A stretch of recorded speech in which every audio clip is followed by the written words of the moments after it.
Olá, pessoal, já estamos de volta com o nosso programa de análises e opiniões aqui no Mundial Telenotícias. No programa de hoje, nós vamos abordar o conflito no leste europeu, que fica cada vez mais tenso com a entrada da Ucrânia em território russo. Também vamos analisar as movimentações para a condenação e também o alívio da situação do ministro Alexandre de Moraes. Parlamentares engrossam lista de impeachment e Supremo tenta negociar com a possibilidade de encerrar o inquérito das fake news. Estes são os destaques do nosso programa de hoje que está começando agora. Acompanhe com a gente.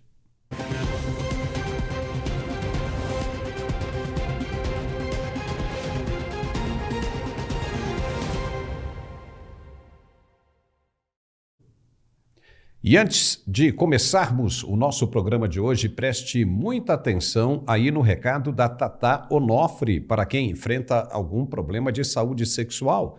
Tem solução? E a gente volta logo depois com as informações do dia. Fala, Tatá. Muito obrigada pelo carinho e olha, eu tô aqui para falar de coisa boa, viu? Quando eu entro aqui é para falar sobre o nosso relacionamento.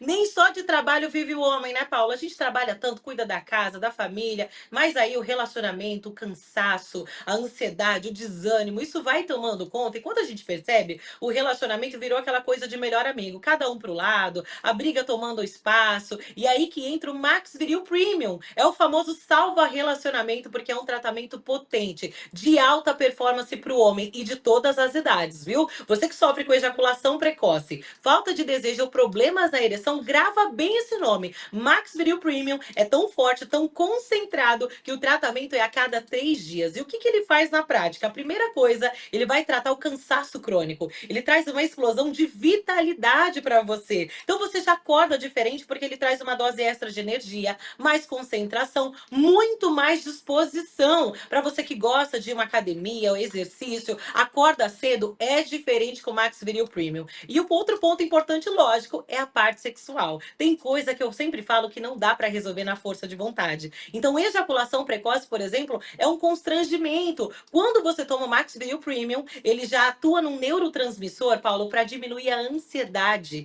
e a hipersensibilidade. Isso aumenta a resistência. O seu tempo de ação é mais longo. Ao invés de 20, 30 minutos, você consegue namorar por mais tempo sem falhar. Além disso, ele regula a testosterona, melhora todo o fluxo sanguíneo masculino, dilata as veias, dá sensação de volume e aumenta a potência em 10 vezes mais. Olha que sucesso! Já anota o telefone 0800 323 0090. Anota aí, 0800 323 0090. Você que está acompanhando aqui o programa, eu desafio você mudar o seu conhecimento. Às vezes a gente acha que não precisa de algo até conhecer. E o Max Viril Premium, ele tem efeito em 30 minutos antes da relação. Ele é o estimulante mais rápido e mais potente do Brasil. E o principal, é natural. Não atrapalha a sua medicação, não possui nenhum efeito colateral. Então vale a pena você conhecer. Você tem mais potência, ele aumenta o desejo, o apetite sexual. Para você que não sente mais aquela vontade, você vai trazer aquela explosão de vitalidade, né? Aquele apetite sexual, aquela eletricidade sexual para o seu relacionamento. E o principal de tudo isso, você vai perceber a diferença logo no primeiro dia. Então faz o seguinte, invista em você. A gente às vezes gasta com tanta coisa que não precisa, e quando se trata da nossa saúde, a gente fica com vergonha, fica com receio.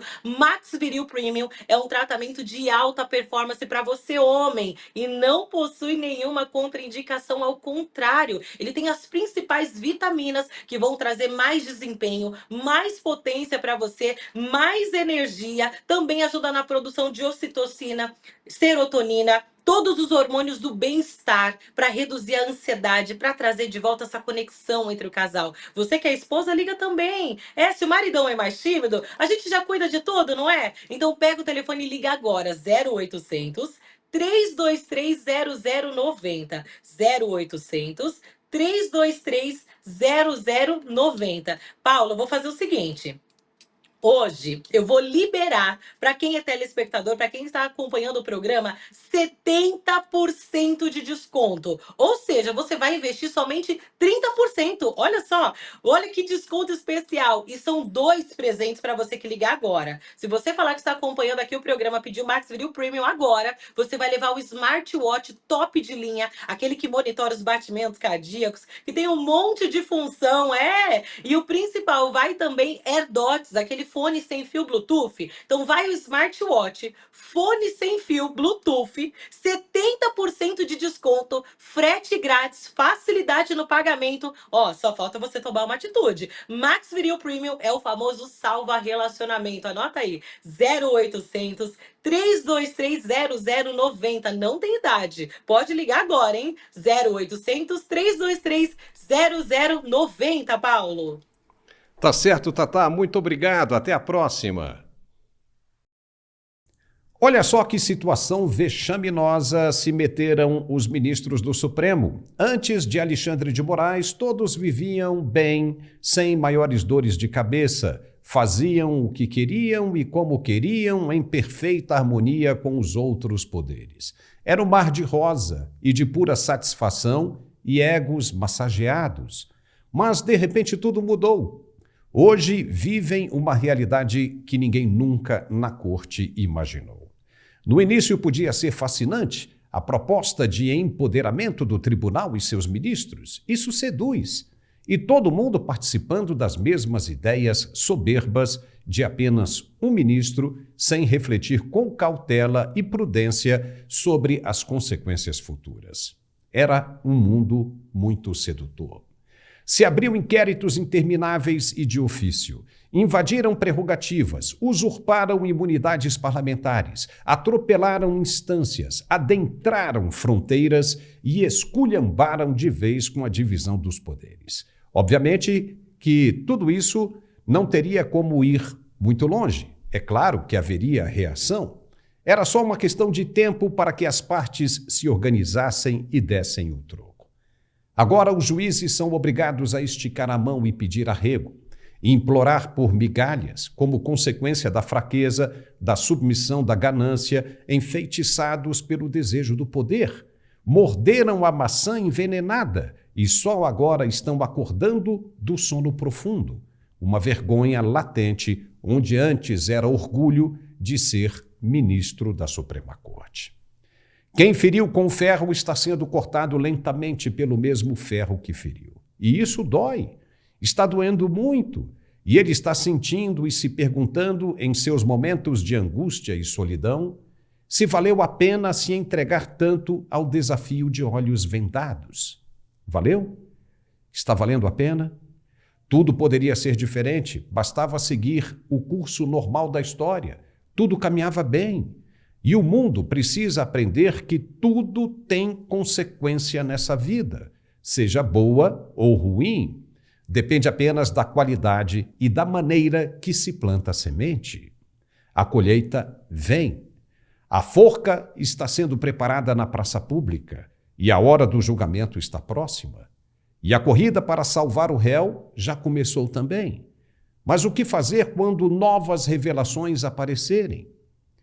Se não forem criminosas, então todo o episódio já terá servido de aviso de que o mundo está de olho, avançando e evoluindo, e que em algum momento haverá cobrança. Já foi um recado. Mas, e se forem verdades todas as denúncias que ainda estão por vir? Como sustentar até mesmo um corporativismo da instituição e seus pares? Como? Não vai ter jeito. Por mais que tentem, as evidências se tornarão fatos, e fatos não são contestáveis. E sendo assim, havendo toda a manobra para amenizar as consequências, os responsáveis também serão enquadrados como partícipes, cúmplices ou prevaricadores, e deverão receber cada um sua parcela de responsabilidade nessa culpa. O primeiro sinal de que tudo pode mudar já foi dado em nome de uma possível trégua. Os ministros do STF estão cogitando encerrar o inquérito das fake news em troca de salvar Alexandre de Moraes do impeachment. Porque, como disseram muitos parlamentares, caindo um, abre-se um precedente perigoso para os outros também. E ninguém, obviamente, quer correr esse risco humilhante de ser retirado da função que pensavam ser eterna, ser uma dádiva do Olimpo. Ninguém quer. Então, por fim, chegam a admitir cortar um dedo para salvar o corpo. E isso é apenas uma das saídas desesperadas dos ministros para apaziguar esse caldeirão fervente. Eles ainda têm muitas outras moedas para troca. Isso é o que dá, achar que podem fazer o que não devem. Não foram eleitos, mas existe uma Constituição que diz que apenas um poder pode legislar. O outro apenas julga, enquanto um executa. Cada um no seu lugar, no seu quadrado. Agora tentam correr para reverter o prejuízo que ainda promete ser muito maior do que estamos vendo até o presente momento. Mas as perguntas são: daria tempo? Já não seria tarde demais? E por que deixaram chegar a esse ponto?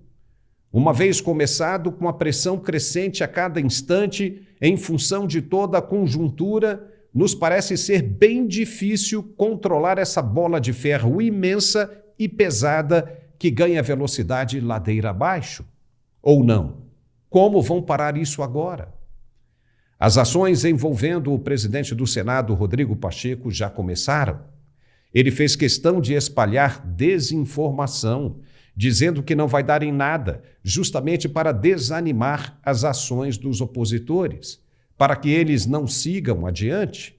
Mas no fundo, ele sabe que a coisa é bem séria e nem ele mesmo conseguirá parar esse trem desenfreado. Ele sabe que não terá jeito e que a coisa vai andar de qualquer maneira, que agora é diferente. A corda está arrebentando e a presa agonizando. Por isso ele joga palavras ao vento. Não precisava nada disso. Por que não viver todo mundo dentro de uma harmonia amorosa? Mas interesses e ambições dão nisso aí, e são bem danosos. Os caras são políticos e não técnicos. Entraram por indicação de outros políticos e, por isso, tomam decisões políticas arriscadas. Então, devem ser responsabilizados pelas decisões que tomam. O ministro Flávio Dino, por exemplo, mostrou que a ele falta muita habilidade no trato judiciário. Pode ter sido um mestre da política, mas nessa nova seara ainda é um aprendiz de feiticeiro. E o que ele fez? Está batendo de frente com o Congresso Nacional em um momento tão fora de tempo como este, em um momento sensível demais. Ele suspendeu a tramitação de emendas dos parlamentares. Uou! Isso é uma imaturidade tremenda. Será que ele não imaginou que haveria troco? E que seria ruim para ele e seus colegas da corte? Com certeza não imaginou. No fundo, Dino pede mais transparência no repasse e uso das tais emendas PIX, que são destinadas pelos parlamentares sem a necessidade de comprovação de recibo para onde estão indo. O cara meteu a caneta até nas emendas impositivas, aquelas que são obrigatórias, que o governo tem de repassar sem contestar. Ok? É muito bonito, devia mesmo ser mais transparente, mas todos sabem que essa é uma medida política, com fins de punição e pressão para os parlamentares que estão batendo de frente com o atual poder executivo, com o governo Lula. E qual foi o troco? A Comissão Mista de Orçamento do Congresso rejeitou a medida provisória que previa um aumento no orçamento do Poder Judiciário de quase R$1,5 bilhão. Toma! Para aprender a ser mais humilde e pensar na frente, nas consequências que virão. Se ele não voltar atrás, os deputados cravam a faca na caveira. Oh, boy! É chumbo trocado. Quem aguenta mais vai ficar de pé. Mexer no bolso dos caras não é nada bom. Será que o ministro não pensou que poderia dar nisso? Com certeza não, mais uma vez. O excesso de confiança dessa gente, de achar que está por cima de tudo, é o único responsável por toda essa bagunça. Vamos fazer agora um rápido intervalo para o recado de nosso apoiador e voltamos na sequência com muito mais a respeito deste assunto ainda e outros também. Fique ligado que daqui a pouco temos uma entrevista bem interessante com um nome polêmico do atual cenário político brasileiro. Mas antes, preste atenção nesse recado do Andrei Andrade para quem sofre de dores pelo corpo. Vai daí, Andrei.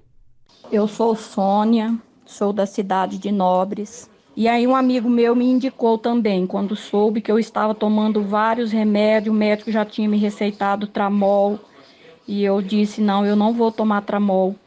Vou começar a fazer o tratamento com o Articulac. Graças a Deus e ao medicamento Articulac, hoje estou voltando à minha vida normal. Eu já não dormia mais de tantas dores, não conseguia mais fazer o meu serviço do dia a dia.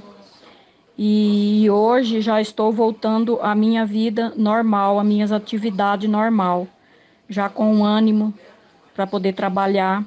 Olá, Paulo, é um prazer estarmos aqui para falarmos desse produto espetacular que vem transformando vidas, assim como você acabou de ouvir mais um depoimento de uma pessoa, como que ele falou, né? Foi com a fé, foi com a coragem, não tem decepção. Gente, eu falo para você, é impossível você não ter resultados com Articulac, gente. Esse produto hoje, ele é nomeado como o melhor tratamento ortopédico do Brasil. É o único produto que consegue acabar, eliminar com todas as dores a partir da primeira semana de uso. Não é exagero, não é coisa que, tá falando porque é o proprietário do produto. Não, nada disso. Esse produto aqui é resultado garantido, gente. Eu também passei na pele o que é sofrer com dor. Há 11 anos atrás eu tive um desgaste no joelho esquerdo, tive uma artrose e uma condromalácia. Tudo o que eu tomava de medicação não dava resultado, até porque medicação é solução paliativa, né? Solução paliativa é aquela solução que dá ali momentânea, né? 2, 3 horas, o efeito passa e a dor volta de novo. E não é isso que quem sofre com dor quer. Quem sofre com dor precisa de algo para acabar com o problema. E o Articulac, ele tem essa função, porque ele é um produto que tem altas doses de condroitina, magnésio, cúrcuma, vitamina D, cartilagem C2 e é o único produto no Brasil com ácido hialurônico ortopédico. O que significa isso, gente? Para quem não conhece, o ácido hialurônico ortopédico hoje, ele está substituindo cirurgias, próteses. Por quê, gente? Na cirurgia, você tem um risco do médico, né? Tem o risco de pegar um profissional que não está nos melhores dias. Você tem o risco de pegar, né, um profissional que infelizmente pode deixar você com sequelas.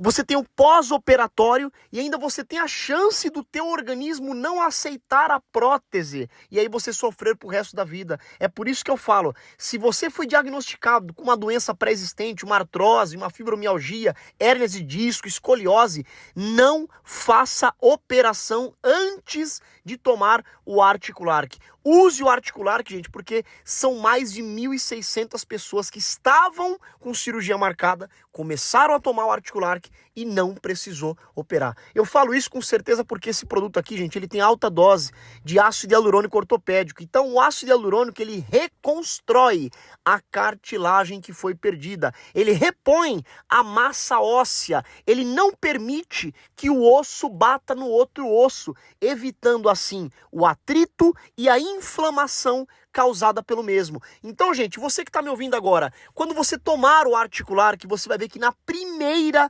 semana de uso, você vai subir, descer escada, abaixar, levantar, pegar peso, dirigir, trabalhar sem sentir dor nenhuma. É o aliado para aquela pessoa que trabalha bastante. É o aliado para aquela pessoa que sofre muito com o cotidiano, né? Terrível que a gente tem.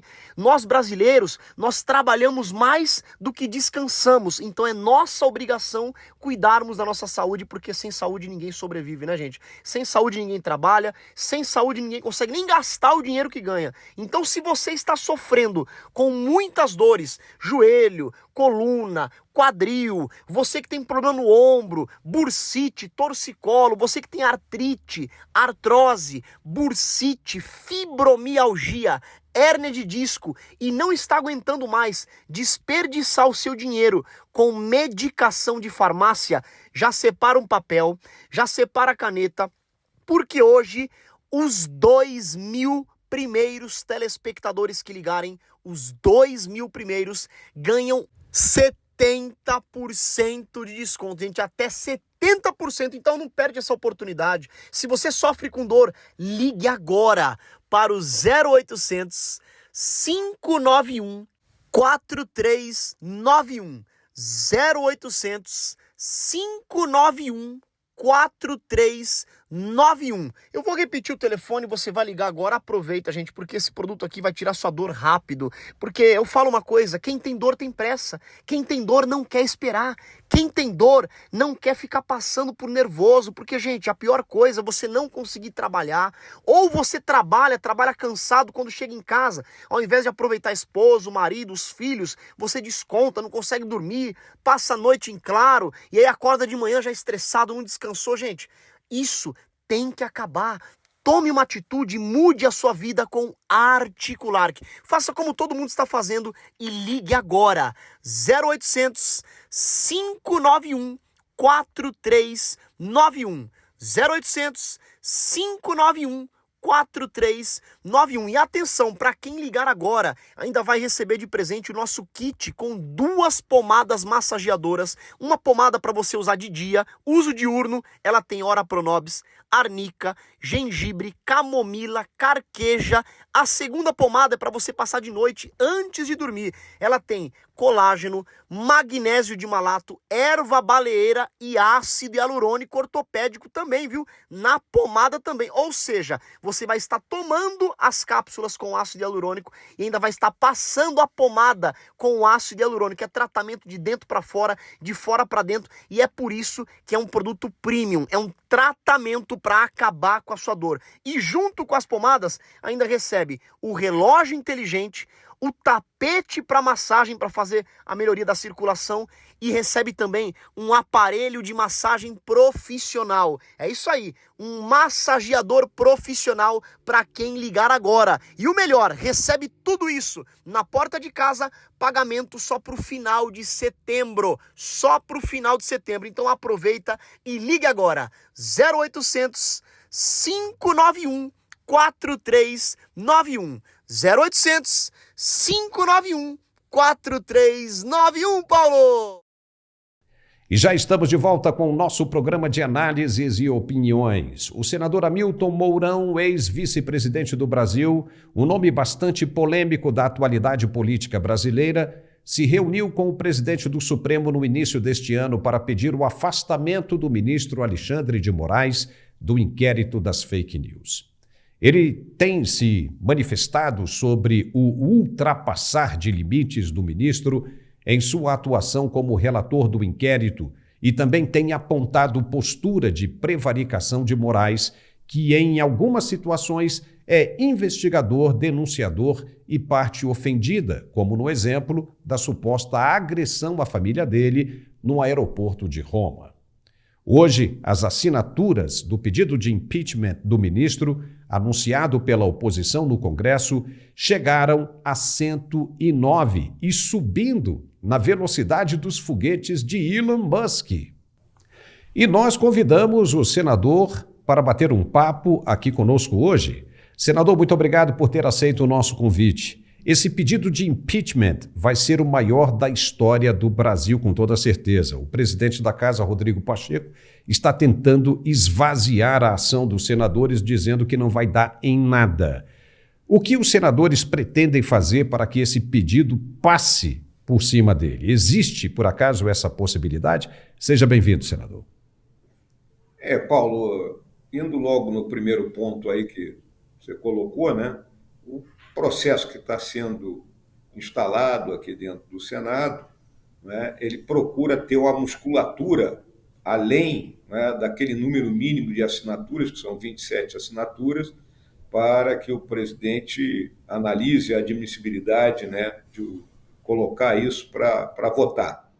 Né? Então, está sendo buscada uma grande coleta de assinaturas pelo Brasil afora, buscando, sim, mobilizar a população. Existem já manifestações previstas, se não me engano, dia 25 de agosto já tem uma em São Paulo, em outras cidades isso deverá acontecer, ou seja, é um movimento, né, nacional, no sentido de que se cobre, né, efetivamente aqui das lideranças do Senado Federal, né, o papel que nós temos, né, de efetivamente julgar autoridades que incorrem em crimes de responsabilidade, como parece ser o caso do ministro Alexandre de Moraes. O que os ministros do Supremo não queriam, senador, acabou acontecendo, ou seja, ganhou uma proporção gigantesca. Essa ideia viralizou e promete tomar conta das ruas, como nunca se viu antes, em tempo algum, e o senhor mesmo acabou de mencionar isso. Ou seja, parece que o impeachment dessa vez está se tornando realidade. O senhor acha que a identificação dos parlamentares que forem contra o impeachment, dentro dessa tentativa, dessa movimentação para jogar panos quentes, justamente em momentos eleitorais como este e o próximo, que está por vir, pode ser uma boa estratégia para garantir a aprovação dessa proposta de impeachment? Olha, Paulo, eu sempre vejo com muita cautela, né, essa questão de você usar a força da população no sentido de assediar o parlamentar, né? Eu sempre vejo isso com cautela. Mas o que eu quero colocar de forma muito clara é que o Congresso ele tem que ouvir a voz da rua, né?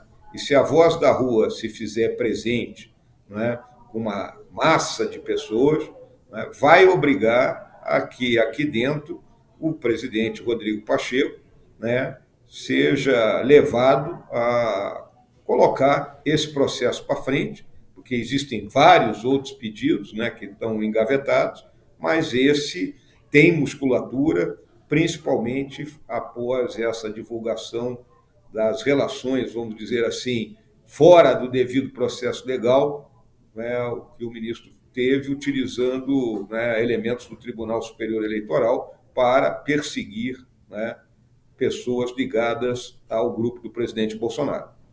E como é que o senhor vê essa possibilidade, essa movimentação do Poder Judiciário, dos ministros do Supremo, se aproximando muito do Congresso Nacional e cogitando ofertar o fim do inquérito das fake news para acabar com essa história de impeachment? Qual é a sua opinião sobre isso?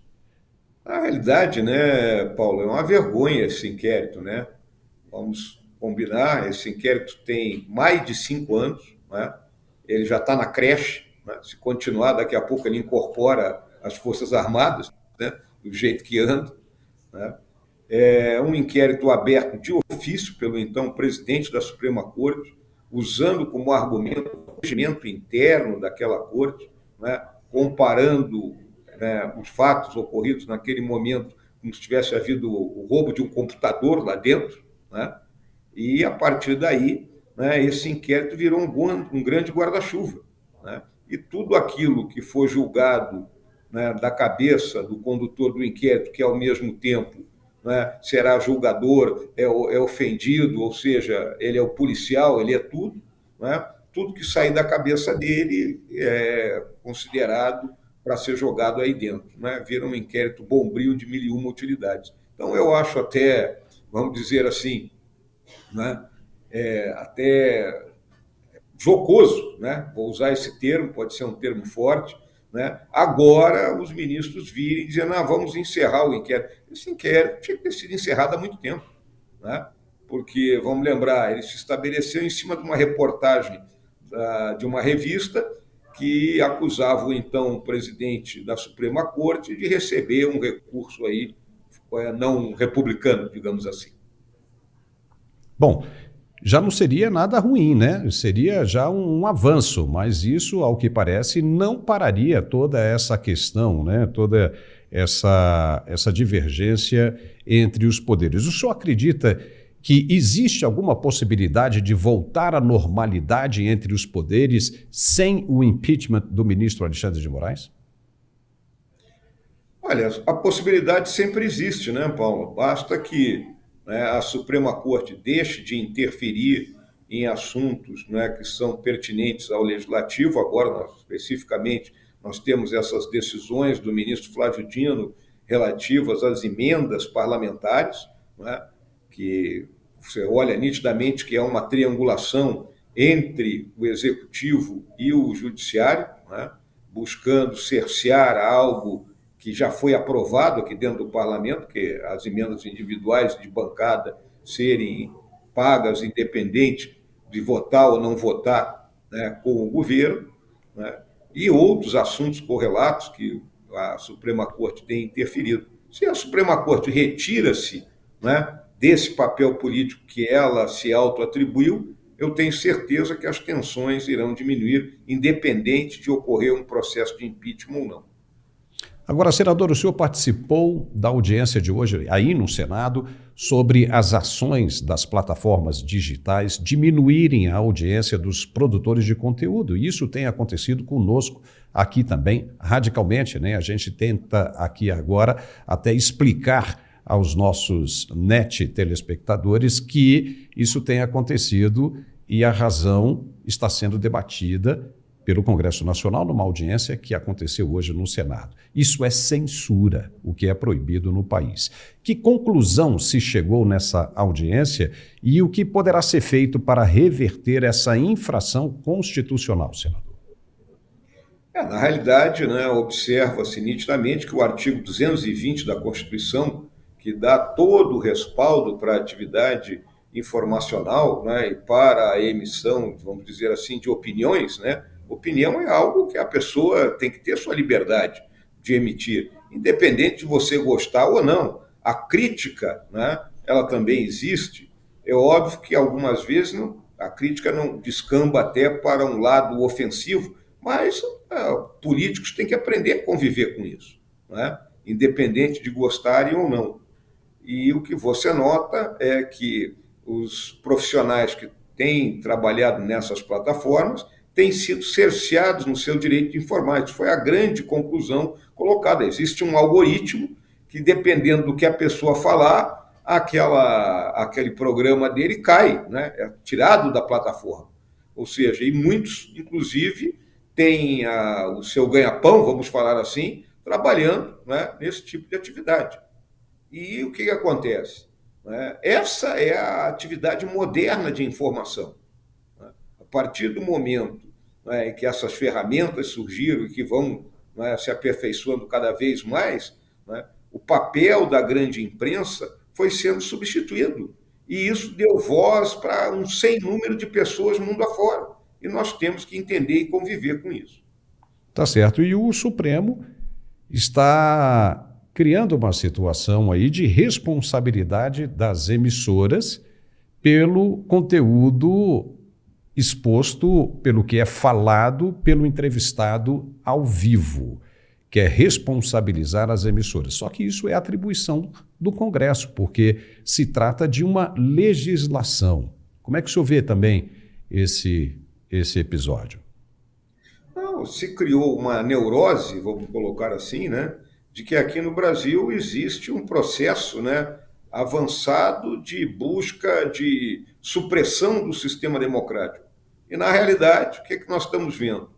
Talvez, né, vou dar um ar de dúvida a essas ações do Supremo, no intuito de defender a democracia, eles estão matando uma das essências do sistema democrático, que é a liberdade de expressão, né? Sem liberdade de expressão não há democracia. Aí nós viveríamos em regimes que eu não vou citar aqui quais são os países que vivem nesse regime, mas todos nós sabemos, né? Onde se derruba a plataforma, onde a pessoa não tem liberdade de expressar o seu pensamento, e o Supremo está caminhando, né, lamentavelmente, nesse sentido.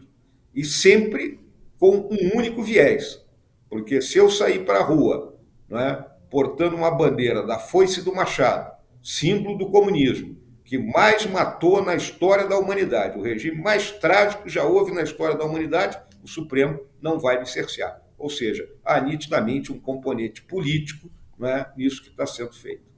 Senador, nós estamos chegando ao final desse nosso bate-papo, mas eu queria entrar num outro ponto. O senhor é um homem que muitas vezes é mal compreendido pelos seus eleitores, que acham que o senhor deveria ter feito muito mais do que fez. O senhor chegou a ser mencionado pelo deputado Gilvan da Federal e foi até ele no plenário da Câmara para cobrar satisfação. A gente lembra muito bem disso. Os dois quase saíram no braço. O que o senhor tem a dizer sobre essa ideia que algumas pessoas fazem do senhor? Olha, é um desconhecimento das pessoas, né? Desconhecimento da minha história de vida, desconhecimento da minha personalidade. Eu sempre enfrentei, né, o que tinha que ser enfrentado, combato, né, as ideias nefastas da extrema esquerda, né? E eu sempre digo também que essa visão de mundo de direita e esquerda é uma visão que já ficou para trás há muito tempo. O que nós temos hoje, em termos de disputa política, é gente que acha que o Estado tem a capacidade para resolver tudo, inclusive interferindo na vida das pessoas, né?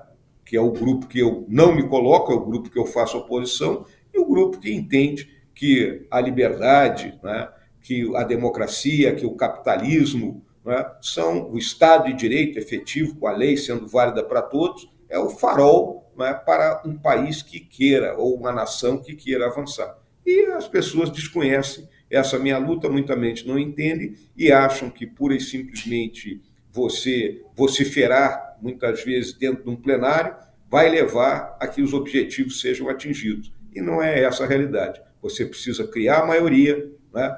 Caso específico que nós estávamos tratando aí dessa questão do impeachment, se a gente não criar a maioria, não conversar, não convencer, nós não chegaremos, né, ao objetivo que desejamos.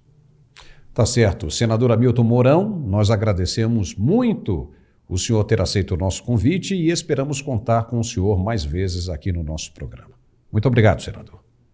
Paulo, agradeço aí a Mundial Telenotícias, desejo sucesso aí continuado ao trabalho de vocês e aqui, né, estamos sempre à disposição para conversar sobre todo e qualquer assunto, sem nenhuma, vamos dizer assim, sem meias medidas. Tá? Perfeito. Deixando claro aquilo que nós prezamos, que é a liberdade de expressão, a liberdade de pensamento. Grande abraço. Obrigado, senador. Obrigado. Até a próxima. E vamos dar continuidade ao assunto que tem tomado conta da mídia brasileira no momento. Há uma divergência de entendimento sobre se o caso do ministro Alexandre de Moraes tem algo a ver com o caso da Vaza Jato. O próprio ministro disse que não tem nada a ver. Mas para o jurista e amigo de Moraes, Ives Gandra Martins, a similaridade está na jurisprudência do STF. Que juízes e promotores se conversam durante os processos, todo mundo já sabe. Isso sempre aconteceu e nunca foi problema algum, muito pelo contrário. Mas o Supremo acatou a compreensão do ministro Edson Fachin, que usou do entendimento para descondenar o atual presidente Lula no processo da Lava Jato. O ministro e os demais criaram uma jurisprudência condenando a comunicação entre essas partes, o juiz e seus auxiliares. Agora o próprio Supremo está diante de um imbróglio, emite um novo entendimento e cria uma nova jurisprudência ou mantém a que está valendo e que tirou o presidente Lula da prisão. Se emite uma nova, terá de enfrentar as acusações e explicar por que os entendimentos da corte dependem da cara dos seus réus. Ou seja, para cada peso, uma medida diferente de acordo com os interesses dos ministros. Por outro lado, se emitem uma nova jurisprudência, afetam diretamente o atual presidente do país, que, na teoria, deveria ser considerado novamente condenado. Hoje nós estamos com dois comentaristas de peso, professores, Marcos Pisolato e Alfredo Bessoff. Eu agradeço a presença dos dois e gostaria de começar ouvindo a opinião de ambos sobre, obviamente, essa escolha de Sofia que está nas mãos do Supremo Tribunal Federal. E eu começo com você, Marcos Pisolato, seja muito bem-vindo. Quero ouvi-lo. Vai daí. Olá, Paulo. Olá, Alfredo. Meus cumprimentos à nossa audiência. Estamos nós aqui de novo discutindo as incongruências do nosso judiciário que, como o senador Mourão falou, virou um partido político. Primeiro, para surpresa de ninguém, talvez a surpresa da revelação desses áudios seja a revelação, mas não o que elas estão revelando, porque a gente já suspeitava há muito tempo que o nosso judiciário máximo é um partido político, ele tem aí um chefe poderoso, ele é poderoso de fato, não há como negar. Eu só fico com um pouco de reserva com relação a que a gente possa ver uma normalidade no processo jurídico, como bem você levantou, Paulo. A gente vive há muito tempo com esse escalímetro, né? Existe uma jurisprudência para um espectro e outra para o outro espectro, né? Conforme quem está sendo julgado, como você disse, conforme a cara do indivíduo, vale uma certa régua, uma certa medida. E se for um indivíduo do espectro da direita, não, aí não vale. Então eu fico um pouco receoso com pensar numa normalidade. Eu prefiro pecar por fazer uma profecia errada e dizer, olha, vai acabar em pizza, isso não vai dar nada, do que ficar com essa esperança de bala de prata que a gente vem sofrendo há tanto tempo, né? Porque a gente pensar, no mínimo lá de 2019 para cá, a gente tem visto essas excrescências jurídicas, quase todas elas capitaneadas pelo ministro Alexandre de Moraes e secundado pelos outros 10. Porque a gente lembra, o inquérito das fake news já é ilegal. O próprio fato deles proporem encerrar o inquérito, peraí, mas se havia um crime, nós vamos simplesmente encerrá-lo como moeda de troca para preservar a cabeça do Alexandre de Moraes? Você tem que lembrar do Daniel Silveira, que já foi ilegal o julgamento, a gente tem que lembrar do Felipe Martins, que está solto / preso, né? Porque ele está solto como se fosse um condenado. Temos o caso do Silvinei Vasquez, que, olha, o Felipe Martins foi condenado por viajar, sendo que não tinha viajado. Silvinei Vasquez foi condenado por parar um ônibus na estrada. Ele era um policial rodoviário federal. Então nós estamos colecionando excrescências jurídicas e em todas elas, inclusive aquela treta famosa com Elon Musk, que a gente chegou a comemorar que pudesse haver alguma reação contrária. E eu lembro que a gente comentou aqui, né, Paulo? Deu uma esfriadinha e logo a seguir ele voltou. Nesse caso, por exemplo, agora da revelação da Folha de São Paulo, ao invés de silenciar, ele subiu a pressão.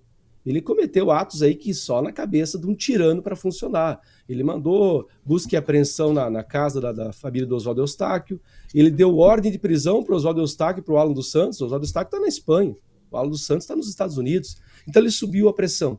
Eu fico imaginando, às vezes, Paulo, se um alienígena tivesse visitado o Brasil há uns 20 anos atrás, ou mais, lá, uns 40 anos atrás, lá por volta de 1984, 85, ele teria olhado o Brasil e falado assim, olha, esse povo está aprendendo agora a fazer democracia, mas pelo menos combateu os comunistas nos anos 60, levou aí 21 anos de regime militar, mas conseguiu. Daqui uns anos eu vou voltar a ver o que eles aprenderam. Se ele pousasse hoje aqui, com certeza ele teria a sensação que nós pioramos. Porque a Constituição que está em vigor hoje, que o nosso Supremo deveria defender, ela não está mais sendo usada. Nós temos um indivíduo que criou o personalismo jurídico, é ele. É a vontade dele, é o que ele não gosta, é quem ele não gosta, é o que ofende a opinião pessoal dele, a ideologia pessoal dele. Isso está escrachado, está escarrado. Aí ele mesmo falou, se eu tivesse feito isso, e gente, a gente tem os áudios para provar que ele fez isso. E o Alexandre de Moraes vai lá e fala, se eu tivesse feito isso, eu seria um esquizofrênico. Não, na verdade ele seria esquizofrênico, seria covarde, seria, como muitos, infelizmente, né? Estava olhando agora há pouco, já tem 101 assinaturas para esse super pedido de impeachment, né? Então, tentando reunir Câmara e Senado num conjunto aí que vai até dia 7 de setembro, né? Que é o prazo para postar essas assinaturas. Mas eu, de novo, eu não consigo ver o Rodrigo Pacheco deixando essa pauta passar, o Arthur Lira deixando qualquer outra pauta passar. A gente está muito preso e a gente está tendo a oportunidade fantástica de olhar para os nossos sistemas e onde eles são falhos. Nós não podemos ter uma casa, seja o Senado que fiscaliza o STF, seja a Câmara, que o poder se concentra, a pauta se concentra em um homem. Porque isso não me parece democracia. Como é que 81 senadores ficam sujeitos a um presidente do Senado? Como é que 513 deputados ficam sujeitos a um? Como é que o STF fica sujeito a um? Isso não parece uma democracia. Então, de um lado, eu não tenho lá muita esperança que isso vai avançar. Eu tenho medo que caia no limbo. Como a história da Venezuela caiu no limbo, né? A gente está vendo Olha, quase um mês já depois da eleição e a história venezuelana está no limbo. Eu tenho medo que essa história do Alexandre de Moraes caia em mais um limbo e a gente esqueça e passe para a próxima história. olha só para corrigir uma informação, corrigir não, né? Para acrescentar, o número já de assinaturas já subiu, né? Já estava em 109. E Alfredo agora Bessoff, é o seguinte, dizer que não vai dar em nada é um pouco complicado, porque senão o Brasil passa a ver uma instituição ou uma pessoa acima da lei. Acima de todos, acima da lei, acima da Constituição, porque tudo o que está acontecendo agora é contra a Constituição. Embora digam que não e que contem com o corporativismo, dizendo que tudo que aconteceu ali foi legal, foi sem problema, porque afinal de contas são eles que interpretam as leis, e pode ser sim, pode ser que tudo ali esteja devidamente embasado dentro da lei, mas lembrando que ainda existem outras denúncias, são 6 gigabytes. Então, tem muita coisa vindo por aí e o Glenn Greenwald prometeu que tem muita coisa pesada. Alfredo Bessoff, eu quero te ouvir. Você acha também que isso pode dar em nada? Bom, muito boa tarde, obrigado pelo convite, obrigado por compartilhar essa bancada com vocês. Bom, minha modesta opinião é o seguinte, só tem um responsável no Brasil hoje por esse estado de coisas que nós vivemos. O responsável, me desculpe a minha sinceridade, não é o Alexandre de Moraes. O responsável pelo descalabro, o responsável pela inversão, o responsável por conspurcarem livremente a nossa Constituição, chama-se simplesmente Rodrigo Pacheco. Se o Rodrigo Pacheco tivesse tido um ato de dignidade, um só ato de dignidade, nós não estaríamos vivendo essa situação. Na verdade, o Rodrigo Pacheco já mandou avisar que não vai acontecer nada. E isso é um problema sério. Como pode a decisão de um país, de uma situação que não é normal, nós não estamos vivendo num estágio de normalidade democrática, nós não estamos vivendo num país no Estado de Direito, nós não estamos vivendo num país com liberdade, nós não estamos vivendo num país com respeito à liberdade. Então, mas o responsável por isso, na minha opinião, é o Rodrigo Pacheco, porque cabe a ele, e esse é o grande desafio, cabe a ele definir o andamento ou não do pedido de impeachment. E volto a dizer, é importantíssimo, logicamente que os parlamentares jogam muito para a torcida e tudo mais, é do jogo deles, é parte. Da mesma forma como muitos jogam atrás de clickbait, eles correm atrás de votos. Mas eu digo para vocês, eles fazem PEC para isso, PEC para aquilo, PEC para qualquer coisa. Mas por que nenhum grupo de senadores e deputados se reúne para mudar o regimento interno? Que não depende de nada, Paulo. Paulo, não precisa ninguém julgar nada. Rediscute a questão do regimento interno. Eu tenho esperança, eu tenho confiança, mas eu não tenho na minha bola de cristal nenhuma perspectiva de que, sob o comando do Rodrigo Pacheco, vai acontecer alguma coisa. Só pode acontecer, Paulo, não é reunindo 500 assinaturas, é se botar 500 mil pessoas na rua. Se botar 500 mil pessoas na rua, se botar 1 milhão de pessoas na rua, aí sim pode ser que os políticos se movimentem. Pode ser, Paulo, porque foi-se o tempo. Nós não podemos acreditar que o Rodrigo Pacheco, que prevaricou o tempo todo, que já avisou que não vai ser mais candidato a nada. Ele deu o recado. Confie em mim, eu mato no peito e seguro essa. Eu gostaria de ter esperança, mas eu tenho apenas uma coisa, eu tenho confiança Paulo, que se o povo for para a rua, pode mudar o jogo. Dentro do parlamento só, não acredito. Olha só, você fala uma coisa muito séria e a gente tem batido nisso aqui, que é essa mudança do regimento interno. Porque se não focam no regimento interno, vai ficar tudo do jeito que está. O equilíbrio entre os poderes está justamente na mudança do regimento interno, correto? Porque senão, veja, os parlamentares aproveitam de uma situação como essa para ganharem espaço na mídia e fazer propaganda. Isso está errado, estamos denunciando. Mas peraí, está nas mãos de cada um a solução. Ao invés de ficar aí tirando proveito dessa situação, vai lá e muda o regimento interno. Acabou. Passa-se uma decisão... Cria um colégio de líderes. Exatamente, um colegiado.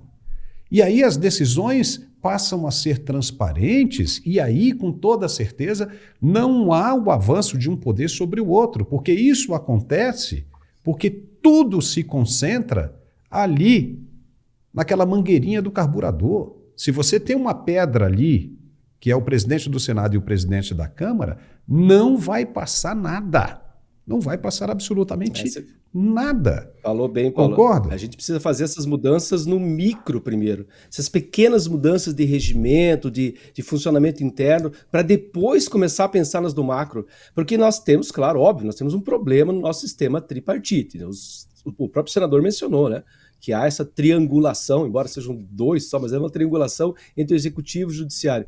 Mas não adianta a gente querer começar a pensar em emenda constitucional para consertar isso, se nós temos um problema anterior que é justamente de regimento, de funcionamento interno. Eu acho que essa é a proposta, essa que o professor Alfredo falou, começar no micro, para depois, mais tarde, quem sabe, pensar no macro. Porque se cada vez a gente for ficar fazendo emenda constitucional, logo, logo os meus alunos não conseguem mais carregar a Constituição embaixo do braço, né? Porque é muita emenda constitucional. E emenda de emenda vai parecer um pneu de bicicleta velho, tanta emenda que vai ter. A gente precisa mesmo começar do micro para depois ir alçando ao macro. Só não sei se o brasileiro tem essa paciência, porque o brasileiro é imediatista. Ele quer a mudança que eu penso agora e no outro dia seguinte já apareça. Mas olha, se a pressão vier das ruas...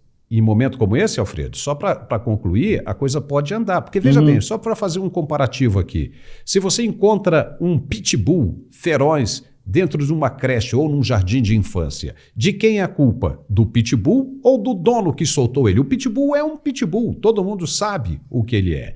Então, em acordo com o que diz o Alfredo, e a audiência pode ficar até chateada comigo, o ministro Alexandre de Moraes não tem culpa de nada.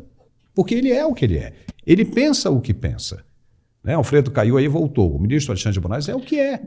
Ele é aquilo ali, na essência. Nós queremos que ele caia sem voltada. Não, ele pensa o que pensa, tá certo. Quem é o culpado de qualquer coisa que esteja saindo errada e em desacordo é o presidente do Senado, que teria que fazer valer a prerrogativa do parlamento. Vai, Alfredo. Bom, eu quero pedir desculpas, Paulo, porque, como eu falei antes do programa, nós estamos numa fase de transição tecnológica aqui. Então, mas logo, logo todos esses problemas estarão sanados. Eu peço desculpa à nossa audiência. Professor, lembrar ao professor claramente que quantos dispositivos da Constituição de 88, eu fui assessor técnico da Constituinte em 87, 88. Eu acompanhei o trabalho de produção da Constituição. Então, mas quantos daqueles dispositivos continuam sem regulamentação? Que foram empurrados para a legislação complementar.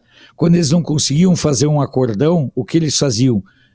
Dispõe-se para a legislação complementar, a definição de todos os processos. São dezenas de dispositivos. Então nós temos que ter, mas uma coisa que vocês foram geniais na abordagem, o problema todo é que o povo também não tem paciência para esperar as soluções. Ele quer mudar o telhado da casa, mesmo que o alicerce, que tudo esteja carcomido, os barotes, os caibros, tá tudo podre. Cupim em tudo que é lugar, mas o problema é trocar o telhado. Então, vamos ter muito cuidado, vamos usar a informação, Paulo, e esse é um papel que, por isso que eu me sinto tão confortável em estar na Mundial Telenotícias, nós não podemos jogar com sensacionalismo. Nós temos que mostrar para a sociedade que a mudança vem da construção da informação crítica, através da leitura, através da discussão de pontos de vista divergentes, através de um processo que o pessoal talvez nem saiba mais o que é, os mais novos, um processo dialético de tese e antítese para formar um ponto de vista, uma convergência. Quem ainda hoje discute e estuda dialética? Ninguém mais. E isso é um problema sério. Nós somos imediatistas e nós somos muito favoráveis à festa. Agora, de uma maneira rápida aqui, o que vocês acham dessa tentativa do STF em negociar com o Congresso, ofertando encerrar o inquérito das fake news para salvar o cargo do ministro Alexandre de Moraes? Pisolato. Isso já deixa claro que esse inquérito era mesmo, como o próprio senador falou, um baita no guarda-chuva para impor medo, né? Todo mundo que... Aliás, o próprio conceito de fake news já é por si só uma excrescência, né? Para ser fake precisa ser news primeiro. A mentira sempre existiu, sempre vai continuar existindo, e quando se trata de política, o principal propalador de mentiras são os políticos. Os políticos, se eles não mentem, eles omitem, faz parte, inclusive, do métier político. Você omitir para não se prejudicar, é um jogo.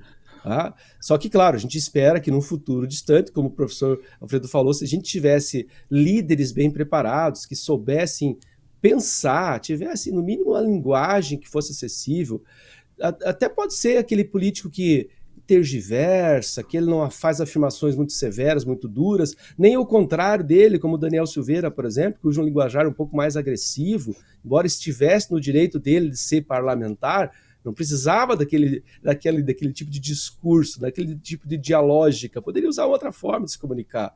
Então eu não sei, eu sou um pouco receoso com relação a essas propostas políticas, já que nosso Supremo Tribunal Federal virou um partido político mesmo, ele está negociando. Olha, nós não queremos ser atingidos, nós queremos continuar exatamente como está, até porque, lembramos, nós temos o tal do CIED, que é aquele órgão censor que ainda teve a desfaçatez de colocar como símbolo do CIED o olho, que é o mesmo símbolo lá do livro 1984 do Orwell. E as eleições para prefeito estão aí. E logo a seguir o tempo vai passar rapidinho para nós vamos ter 2026. Então esse jogo político pode ser utilizado, o STF pode estar utilizando mesmo para o jogo político. Olha, temos eleições para prefeito e a seguir temos executivas de novo. Vocês querem mesmo entrar em choque com o STF? Vocês querem mesmo essa briga com a gente? Porque eles têm, né, a nossa Gestapo, nós temos uma Polícia Federal que é subserviente, nós temos o nosso próprio Göring aí, que é o nosso ministro Calvo. Então a gente tem uma polícia que também está acovardada. Veja, o caso do Silvinei, foi a polícia que foi prender a polícia. É toda uma estrutura gigantesca. Se a gente for pegar, como o professor falou, começar a querer reformar essa casa sem pensar nos pequenos detalhes que existem numa reforma política gigantesca como o Brasil precisa, a gente vai se dar mal, a casa vai cair na nossa cabeça. Eu acho que é preciso um trabalho um pouco mais lento e delicado em termos de política. Olha, não precisava nada disso, né? A única coisa que o Supremo tinha que fazer é aquilo que ele foi criado para fazer, né? Julgar a Constituição, né? Se ater à Constituição. Então, tudo isso está acontecendo, por incrível que pareça, por causa do tal regimento interno. Mudando isso aí, a coisa já vai ficar totalmente diferente e a paz volta a reinar no país. Alfredo, o que você achou dessa proposta aí de possibilidade, né, de encerrar o fake news, o inquérito do fake news, em troca dessa trégua aí para o ministro? Posso usar a palavra que eu estou com vontade? Professor Pisolato, o senhor me defende. Não, muito cuidado, qualquer muito situação. cuidado. Por favor, né? Eu penso claramente que é um tapa na cara da sociedade. Se fizerem um acordão, será mais um tapa na cara da sociedade. E vai servir mais uma pazinha para soterrar todo e qualquer vestígio de credibilidade do STF e do Parlamento. Me desculpe. buscar um acordão agora, sem anular todos os atos, sem tirar da cadeia. Eu sei que não tem, são duas questões, mas tem muita gente que está fora do país por causa desse inquérito das fake news. E como essas pessoas serão ressarcidas nas vidas destruídas? Como vai ficar a questão do inquérito do 8 de janeiro? Vão entregar os anéis para ficarem com os dedos?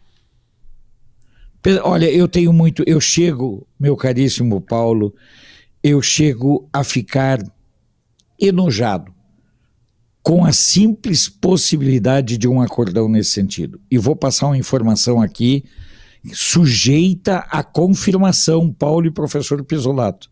Não se admirem se as próximas matérias demorarem mais tempo para surgir do Glenn Greenwald. Isso é se elas continuarem a ser veiculadas. Olha só, a gente termina esse assunto, vai passar para o outro. Mas aqui a gente tem que fazer um reconhecimento, né? O ministro Alexandre é uma pessoa extremamente inteligente, é uma pessoa extremamente competente, conhece demais de Constituição, lançou livro junto com o jurista também extremamente respeitado, que é o Ives Gandra Martins. Então, se o Brasil tem ele de volta ao que deve ser feito, sem entrar por essas questões mais polêmicas, o Brasil vai ganhar.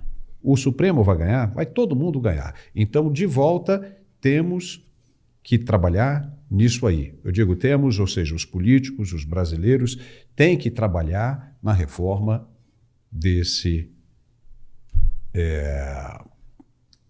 do regimento interno, né? Do regimento interno. Mas agora vamos falar um pouco aí de um outro assunto que também tem batido bastante aí, que é a Venezuela. É a respeito do que disse o assessor especial do Planalto, Celso Amorim, de que deveria haver uma nova eleição na Venezuela.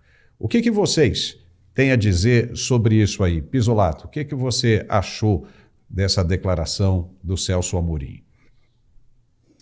Como eu sempre digo, nós parecemos o Sanatório Geral da República, né? Como assim? A gente vai fazer eleição até quem eles querem ganhe?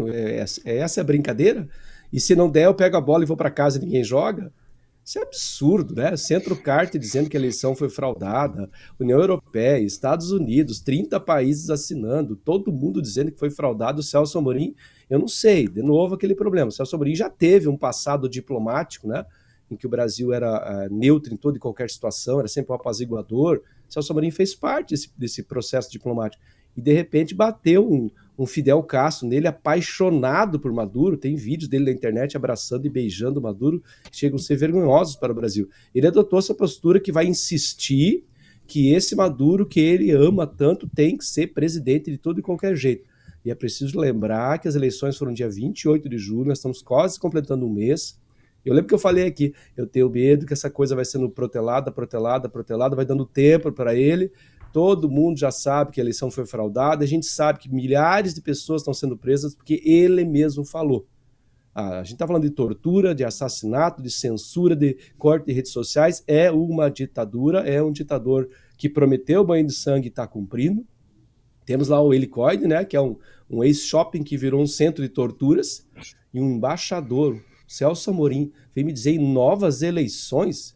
É como se eu propusesse algo como o Hitler não se matou no final da Segunda Guerra Mundial. Vamos fazer uma eleição para ver o que o povo quer? E veja bem, o povo está desarmado, enfrentando um exército que também é subserviente. Então eu acho uma absurdidade. Se o Brasil era antes um anão diplomático, depois virou uma pulga diplomática, protelando aí esse apoio estranho à Venezuela, agora virou o quê? Um vírus insignificante diplomático. Vergonhoso. O Brasil tem escolhido sempre o lado errado nas questões internacionais. Olha só, eu não acredito que caiu no limbo não, viu, professor? Eu acho que a coisa está correndo e muito, porque o Maduro tem até o final do ano para se decidir. E a turma tá jogando pesado, né? A comunidade internacional está apertando cada vez mais. Eu acredito que muita coisa vai acontecer. Alfredo, por exemplo, como disse o professor Pisolato, nós já estamos aí com quase um mês E até hoje, se Maduro tivesse realmente provas de que venceu as eleições, ele já teria mostrado isso há muito tempo, né? E não mostrou. Como é que você também vê essa postura do assessor especial para assuntos internacionais do Planalto, Celso Amorim, dizendo que deveria haver uma nova eleição? Seria para dar mais tempo agora de se organizar tudo, fazer a coisa direitinho e fraudar a eleição agora para valer? Olha, eu tenho uma informação aí que é, na Opa, verdade, põe aí. a informação seria o seguinte: eu venho dizendo desde logo depois da eleição, quando surgiu isso aí, de que o Brasil apresentaria a proposta de novas eleições. Eu conversei com alguns petistas, alguns dirigentes do PT, e eles falavam a mesma coisa. Alfredo, ali a solução é novas eleições. Agora a informação ainda está na forma de piada, tá, professor Pisolato e meu caríssimo Paulo? Mas dizem que no pacote o Amorim está propondo ao Maduro usar o sistema eleitoral brasileiro, o sistema de votação do Brasil, com a seguinte argumentação: imune a fraudes e com garantia do resultado contratado. Verdade, eu não estou brincando. A ideia deles seria mandar o sistema eleitoral brasileiro, porque qual é o problema? Por que não deu certo o esbulho, o roubo nas eleições lá na Venezuela? Não deu porque lá tem voto impresso, tem ata de cada urna, de cada sessão eleitoral. Mas a gente tem que tomar cuidado aqui, eu falar os nomes aqui. Caixas não, mas eu estou mágicas. falando lá Caixas das- mágicas, caixas As mágicas. caixas mágicas. Mas as caixas mágicas lá da Venezuela, elas emitem o voto, elas imprimem o voto. A exemplo no Paraguai. Pessoal, eu não sou contra a urna eletrônica, as caixas mágicas, pelo contrário, eu acho que é um avanço. Mas nós temos que aprimorar o avanço. Então a ideia, me desculpe essa questão, Paulo, mas a ideia deles seria inclusive usar a metodologia que deu certo no Brasil. Tá certo. E agora vamos falar um pouco do conflito no leste europeu, aproveitando que nós já estamos no internacional. A guerra na Rússia, infelizmente, está bem longe de um acordo de paz. O principal comandante da Ucrânia disse nesta quinta-feira, 15 de agosto, que Kiev havia estabelecido um escritório de comando militar na parte ocupada da região russa de Kursk, onde ele afirmou que suas forças ainda estavam avançando e haviam conquistado até 1,5 km nas últimas 24 horas. O coronel-general Oleksandr Syrsky disse ao presidente Volodymyr Zelensky, em um vídeo publicado pelo líder ucraniano, que as forças de Kiev haviam avançado 35 quilômetros na região de Kursk, na Rússia, desde o início de uma incursão na semana passada.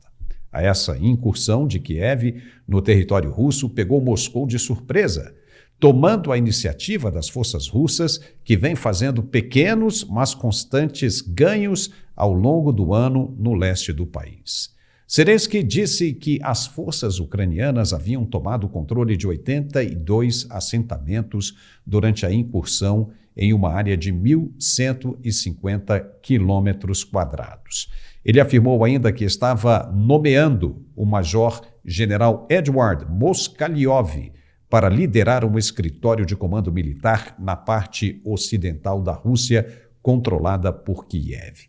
Já o ministro da Defesa da Rússia, Andrei Belousov, disse também nesta quinta-feira, 15 de agosto, que os comandantes haviam preparado uma série de ações para aumentar a segurança nas regiões que fazem fronteira com a Ucrânia. Veja o que ele disse. План конкретных действий, который подготовлен Генеральным штабом по дополнительным мерам.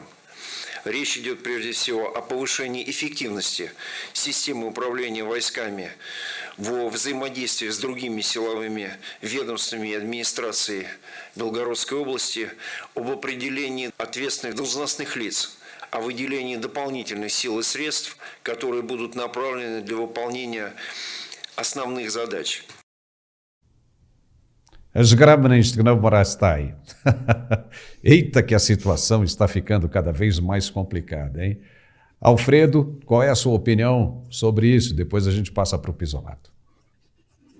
Bom, na minha opinião, o que está em jogo aí é uma capacidade de barganha por parte do Zelensky. O Zelensky está tomando essas iniciativas, fazendo esse processo aí, para ter um ativo na mão para negociar. Até agora ele não tinha nada nas mãos. Então agora ele tem, sabe-se lá, 1 quilômetro, são acho que 8.000 quilômetros quadrados, eu não sei qual é o tamanho da invasão até o momento, mas o Zelensky está apenas e tão somente tentando ter em mãos um poder de barganha, porque o Zelensky quer negociar o fim dessa guerra de qualquer forma antes da eventual eleição do Trump nos Estados Unidos. Essa é a minha opinião. Enquanto que o Putin trabalha com a continuidade da guerra até a eventual chegada do Trump ao poder. Essa é a visão que eu tenho, lendo. No meio disso, tem a OTAN e a indústria bélica que não podem, em hipótese nenhuma, sonhar com o fim do conflito. Porque esse conflito gera muito dinheiro e gera uma movimentação muito grande de forças políticas também. Entendido. Agora, professor Pisolato, está demorando muito, né, para a Rússia reagir com relação a essa invasão da Ucrânia, não diria nem invasão, né, essa entrada da Ucrânia nessa região de Kursk e ocupando e agora estabelecendo uma base militar. Na sua opinião, por que está demorando tanto para a Rússia reagir? Não é estranho isso? O Alfredo falou muito bem. Você tem uma guerra reativa, que é o caso da Ucrânia. Ela está reagindo, então ela está invadindo o território, mas está invadindo como uma reação ao ataque anterior, que já vai fazer 2 anos e meio, né? Que a Ucrânia sofreu essa ofensiva. Concordo com o professor que a Ucrânia está buscando essa moeda de troca. Eu não vejo a Rússia buscando essa moeda de troca. A não ser que esse retardo em tomar essa decisão tenha a ver com isso, justamente, com esse tentar achar uma alternativa que não seja essa guerra indefinida, né? Mas tem 2 curiosidades aí. A região de Kursk é a região onde os nazistas foram parados pela primeira vez, lá na época da Segunda Guerra Mundial, em 1943. Então é uma região histórica. Além disso, sábado que vem, dia 24 de agosto, é o aniversário de independência da Ucrânia, quando ela se desligou da antiga União Soviética. Para nós, jornalistas, talvez não signifique muito, mas para os militares são datas importantes, são lugares geopolíticos importantes. Então, lugares interessantes ter a respeito desse conflito. Estamos tendo um probleminha aí com a sua internet, viu, Pisolato? Mas, agora, para encerrar, nós vamos falar de uma matériazinha bem leve, bem legalzinha, fugindo um pouco dessa questão política. Uma nova descoberta sobre o famoso monumento Stonehenge, na Grã-Bretanha, surpreendeu os pesquisadores. A pedra do altar, que pesa cerca de 6 toneladas, foi transportada há milhares de anos, aproximadamente de 700 a 750 quilômetros. Olha o tamanho dessa distância. Desde a Escócia até a planície de Salisbury, na Inglaterra. Uma nova pesquisa publicada na revista Nature foi conduzida por cientistas das universidades de Aberystwyth, UCLA, Curtin e Adelaide, na Austrália. O geólogo Nick Pearce se admira como fizeram isso. Veja. However you brought it, whether you brought it down by boat or whether you brought it over land, it must have taken a huge effort to do that. Nick Pearce is a geologist and co-author of the study. And it sits right at the centre of the Stonehenge monument. It's the bit that you stand on to watch the sunrise between the other stones over there. So it's right at the middle. So it must have been placed there as an important. A origem e o propósito da Pedra do Altar tem sido um dos mistérios do monumento megalítico. Durante o último século, acreditava-se que ela havia sido extraída do país de Gales, como outros grandes componentes do local, que é considerado Patrimônio Mundial da Unesco. Para descobrir a idade da pedra, os pesquisadores estudaram sua impressão digital geoquímica. Veja. it's a microanalysis technique. You fire a very focused laser beam on the minerals in the rock, and it vaporizes them. You analyze the vapor, and you analyze the uranium concentrations and the lead concentrations. Eles descobriram que os minerais da pedra do altar correspondem perfeitamente ao substrato rochoso encontrado no nordeste da Escócia. And you analyze 50 or 60 minerals, and you get this fingerprint of the different ages of those minerals in the rock, and that's the characteristic that tells us this is Orcadian based. It's that age, that suite of ages from those individual minerals in the grains in the alterstone. Nenhuma outra pedra de qualquer monumento datado desse período é conhecida por ter sido transportada por uma distância tão grande. Os pesquisadores dizem que essa façanha, possivelmente realizada tanto por terra quanto por mar, sugere um grau de organização social entre as comunidades neolíticas da Grã-Bretanha, inesperado para a época em que a pedra foi movida, estimada entre 4.600 e 2.500 anos atrás. O monumento foi construído em várias etapas ao longo de aproximadamente 500 anos, começando por volta de 3.000 anos antes de Cristo. Ele continua sendo um local de fascínio e mistério quanto ao seu propósito exato, atraindo turistas de todo o mundo. Senhores, que curioso isso aí, hein? Alfredo, suas considerações finais, uma vez que você já está aí na Europa. Bom, falar de pedra, né, é muito interessante. Nós temos uma história da humanidade de um tempo no qual as pessoas eram de outra têmpera, de outra forja. As pessoas tinham uma outra percepção. Dia desses, Paulo e professor Pisolato, eu estive numa cidade chamada Tomar, em Portugal. É uma cidade dos Templários. Paulo, eu peguei um capacete de um templário. O troço tem mais de 3 quilos, o capacete. Aquela malha, aquela roupa de malha, pesa no mínimo 8 quilos. A espada dos caras tinha no mínimo 4,5 quilos, no mínimo. E mais o resto da vestimenta. Se você entregar isso para um cara de hoje, ele corre para o colo da mãe e vai para debaixo da cama. Paulo, eu penso que essas descobertas, essa nossa história mostra como, com o tempo, as pessoas foram se tornando gelatinosas. Eu tenho tanto orgulho de saber que a humanidade chegou até aqui graças a pessoas que não tinham medo, graças a pessoas que tinham uma percepção da vida que transcende o próprio viver. Eu nem entro na discussão da idade da pedra nem nada, mas fica aqui em memória de todos aqueles que construíram esses monumentos, como as pirâmides, como a Grande Muralha da China. Paulo, você parou para pensar que aquilo ali é força humana? Eu gosto muito de pensar nisso. Obrigado, obrigado pelo convite. Obrigado, professor Pisolato, por ter tido a honra de compartilhar a bancada com Vossa Senhoria. E ao Paulo, é sempre uma satisfação e alegria. Pisolato, vamos ouvi-lo. Aí eu sou suspeito para falar sobre qualquer coisa que envolva história, né? Eu sou um historiador, mas eu vou secundar o Alfredo. A gente, quando olha para trás e vê o que esses grandes homens fizeram, especialmente nós no Brasil, que a gente abandonou a nossa história, né? O professor falou de Tomar, em Portugal. Vamos lá ler a história de Portugal para você ver os grandes homens que fizeram a nossa história, fizeram a história de Portugal e a nossa história. O passado é cheio de bons e excelentes exemplos. O presente, às vezes, nos apresenta poucos desses exemplos. O passado é cheio deles. Então isso entusiasma. A gente até pode servir, inclusive, como estímulo para quem anda desanimado com a história do Brasil, com o nosso caminho. Procure lá Rafael Galante, o João Ameal, que é um autor português, que hoje é mais editado no Brasil que em Portugal. Você vai ler a história do Portugal, a história do Brasil contada por esses indivíduos, você vai ficar cheio de vontade de ser mais brasileiro do que antes. A gente tem que pensar que o Brasil tem um potencial muito grande para ser. Então a história traz essa energia para a gente.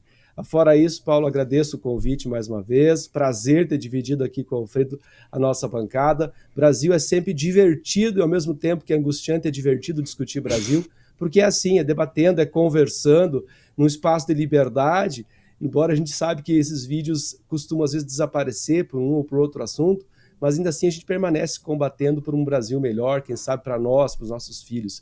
Eu acho que vale a pena o esforço. É preciso homens de coragem, professor Alfredo. O senhor mencionou os homens que carregavam armaduras gigantescas, homens de virtude. É o que nos falta no país, inclusive nas nossas lideranças, né? Homens de brio. Tá bom. E nós aqui só emitimos opinião e fazemos análises. Não queremos e não é o nosso propósito ofender a ninguém. Respeitamos a todo mundo. Muito obrigado aos senhores e espero contar com todos vocês no próximo programa. Um grande abraço, obrigado. Tchau para vocês.